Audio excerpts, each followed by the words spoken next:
नमस्कार मित्रांनो, पुन्हा एकदा तुमचं स्वागत आहे इन्फो मराठी 24 या यूट्यूब चॅनलवर। मित्रांनो, आज एक EPS 95 पेन्शनधारकांसाठी EPFOची महत्त्वाची घोषणा झालेली आहे। त्याबद्दल एक महत्त्वाची बातमी घेऊन आलेलो आहे। बातमी आहे EPS 95 पेन्शनधारकांसाठी EPFOची महत्त्वाची घोषणा, परिपत्रक झाले जाहीर। मित्रांनो, काय या बातमीमध्ये नक्की बघूया, पण त्याआधी जर तुम्ही आपल्या चॅनलवर नवीन असाल तर चॅनलला सबस्क्राइब करून बाजूला दिलेल्या बेल आयकॉनला नक्की क्लिक करा। व्हिडिओ जर कामाचा आणि महत्त्वाचा वाटला तर व्हिडिओला लाईक करून आपल्या मित्रपरिवारासोबत नक्की शेअर करा।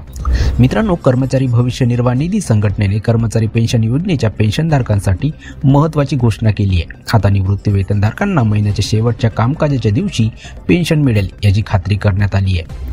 मित्रांनो, कर्मचारी भविष्य निर्वाह निधी संघटनेने जारी केलेल्या परिपत्रकात स्पष्ट केले आहे, पेन्शन वितरणासाठी पेन्शनची रक्कम शेवटच्या कामाच्या दिवसापूर्वी पेन्शनधारकांच्या खात्यात जमा करावी।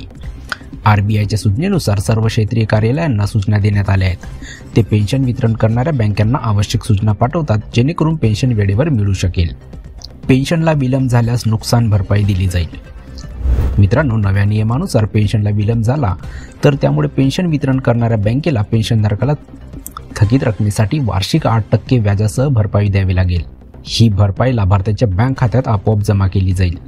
EFOच्या कडक सूचना। मित्रांनो, एक कर्मचारी भविष्य निर्वाह निधी संघटनेने या परिपत्रकात भर दिला आहे।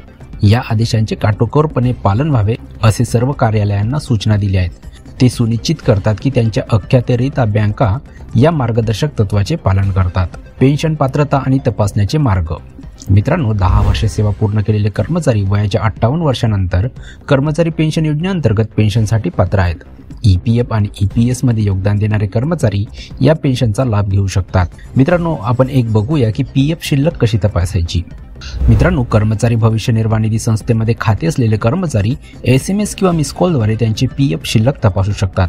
यासाठी तुम्हाला स्क्रीनवर दिलेला एक मेसेज टाईप करावा लागेल। मेसेज आहे EPFOHO UAN हा मेसेज तुम्हाला टाईप करावा लागेल आणि हा 7738299899 वर पाठवावा लागेल, किंवा तुम्हाला 01122901406 या नंबरवर मिस कॉल द्यावा लागेल।